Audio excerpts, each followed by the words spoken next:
naman sa ating dagat, guys. Yes, pasyal-pasyal tayo. Uy, ang ano naman nito? Ay, my Diyos, nakakatakot. Tignan niyo, guys. Ayan. Sarap ng ano nung tubig.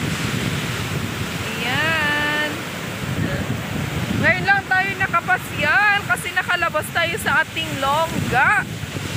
Mga pangga, mga Ilocana. Dito tayo, guys, ng ay! Ayan. Tran-tran. Sarap paligo. Pero tingnan nyo ang kalat kasi ang kalat dito ngayon. Ayun. Kasi diba katatapos ng bagyo si Ulysses. Tapos ngayong December kasi is malakas ang ulan. Dire-diretso, ayun namumuti na yung mga yun kapaligiran. Ay!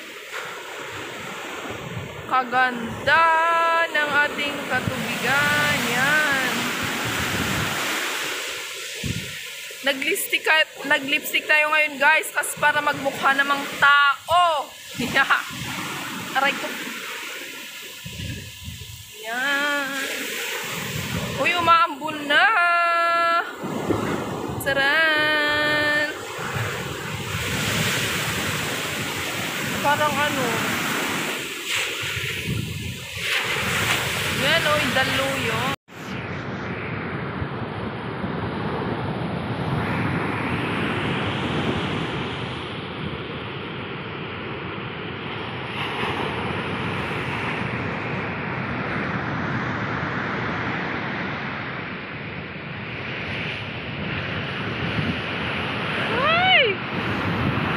Nakakatakot.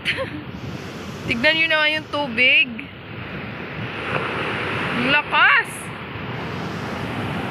Lakas ng alon,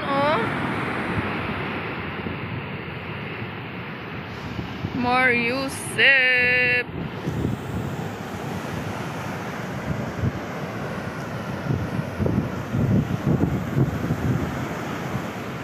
Yan. Nung wala pa yung, lalo pag summer, maraming tao dito, guys, na pumupunta, kung alam nyo lang. Pero nga sa ngayon, makalat dito kasi, ayun, tignan nyo, maraming basore. Pero may mga kinuha naman sila ng mga dule ba? Ayan, sarap.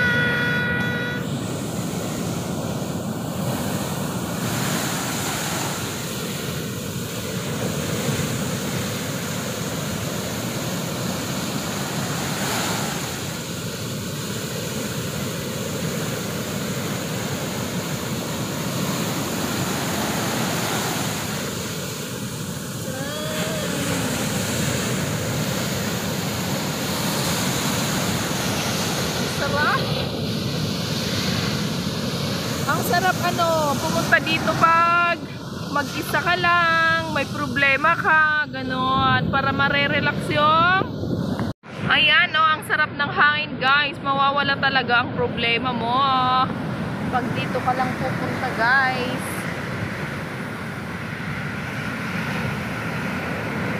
Sarap ng hangin.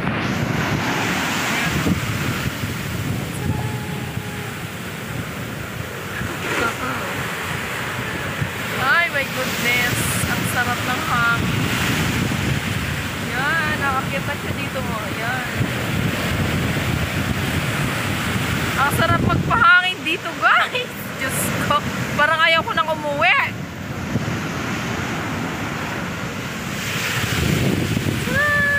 Uwi na nga tayo, guys, kasi walang magbabantay sa mga anak natin. So, uwi na next time ulit, guys. Babalik tayo dito pag summer na para maligo tayo dun sa gilid ng gilid niya, yan. Pero hindi ko man alam lumangoy. Hindi ko alam lumangoy sa dagat. Okay lang sa swimming pool, char. Okay lang sa swimming pool kasi hindi yun umaagos Naka-steady lang siya, guys. Ayan. Dito tayo pag may mga tao na pumupunta dito, dito lang sa cottage na to. Nag-i-stay, ganun. Yan. Uwi na nga tayo. Baka ulan pa.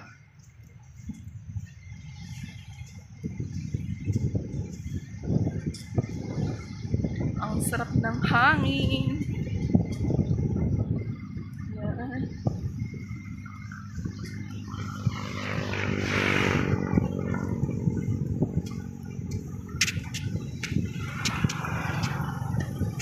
Sarang! Pwede kayong pumunta dito, guys, pag may problema kayo, ganon, para ma-relax yung mga isipan natin.